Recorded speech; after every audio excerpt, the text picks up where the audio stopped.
Welcome to U.S. Defense Line Channel. Sounds of explosions are increasing on the territory of Ukraine.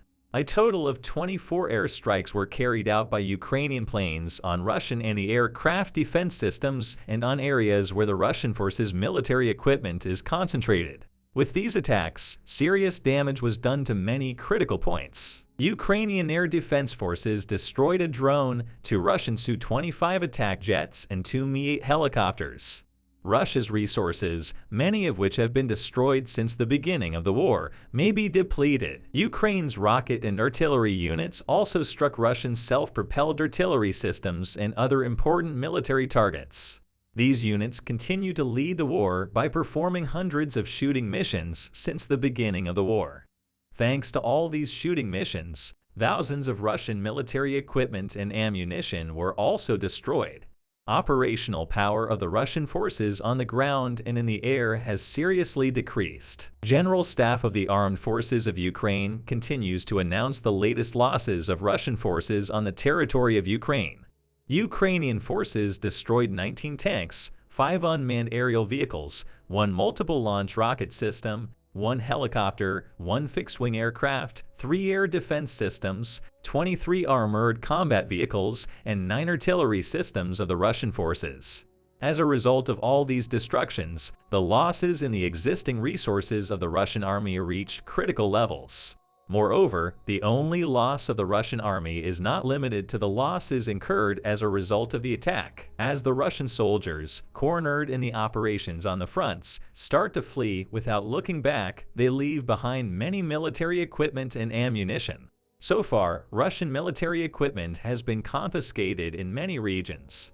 Thereupon, Ukraine made remarkable statements and stated that most of its current resources consisted of military equipment seized from Russian soldiers. Moreover, the Ukrainian National Guard made critical statements that the attacks will take place more effectively in the autumn thanks to the military equipment left by the Russian forces. Ukrainian armed forces announced that it destroyed 3 Russian ammunition depots in the Mykolaiv and Borislav regions. It was also reported that 1 tank and 4 Russian artillery systems were damaged. Serious damage to the ammunition depots further increases the tension in Moscow. Ukrainian troops have captured or destroyed such critical points many times before. These moves continue to increase the tension between the countries. Ukrainian armed forces also repelled Russian forces around the Nevelsk, Vadian, and Kamianka regions in the Donetsk Oblast. Ukraine's border guards again stopped the advance of Russian forces.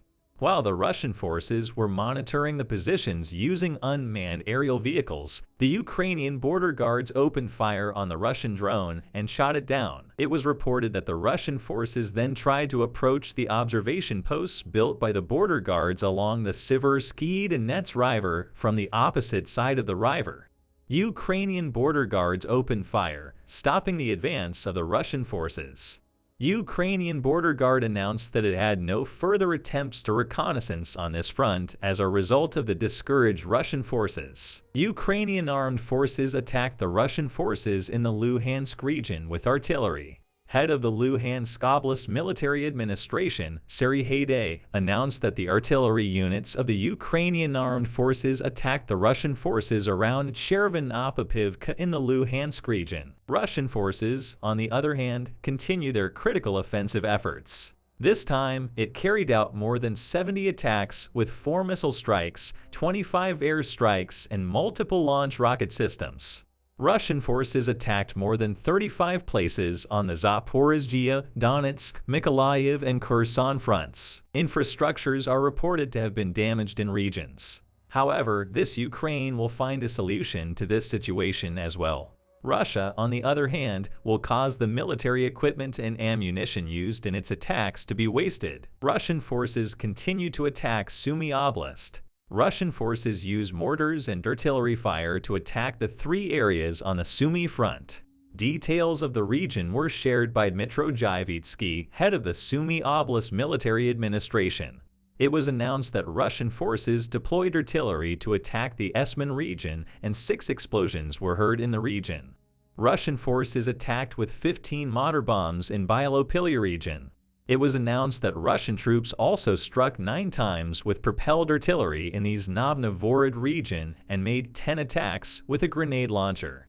Zhivitsky announced that Russian forces attacked Sumy Oblast with a total of 40 bullets, grenades, and bombs during the day. Valery Zaluzhny, commander-in-chief of the Ukrainian armed forces, also made important statements. Zaluzhny explained that despite Russia's superiority in arms and the recent increase in the number of military forces, they have not been successful on the battlefield. This causes a great embarrassment for Russia, because, as it is known, Russia was a much larger country with more resources. However, he could not cope with the moves of the Ukrainian army. At the same time, Zaluzhny declared that the borders of Ukraine did not change and the defense was successfully advancing according to plan.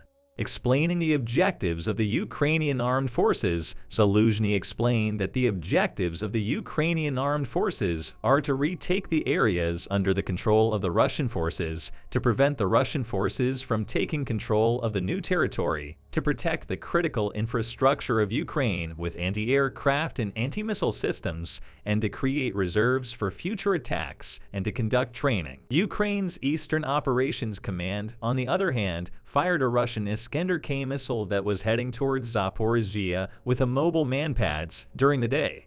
It was announced that the missile's route was changed after the attack by Ukraine and landed in a safe area. However, the attacks of the Russian forces on the Zaporizhzhia region were not limited to these. Russian forces continue their infrastructure attacks. Russian forces attacked the critical infrastructure facility in the Zaporizhzhia region in the afternoon. Oleksandr Staruk, head of the military administration of Zaporizhzhia Oblast, shared the details of the region. Staruk reported that the consequences of the attack were detected. As it is known, the nuclear facility in this region raises tensions as it is closely related to many countries. Russia has been deployed in this region in a strategic direction since the beginning of the war. However, the attacks carried out in the region are becoming more risky day by day. This increases the tension between the countries even more. At the same time, many countries are closely following Russia's attacks in the region. Previously, investigations were carried out by experts in the region. In case of a possible risky move, Russia will have to confront many countries.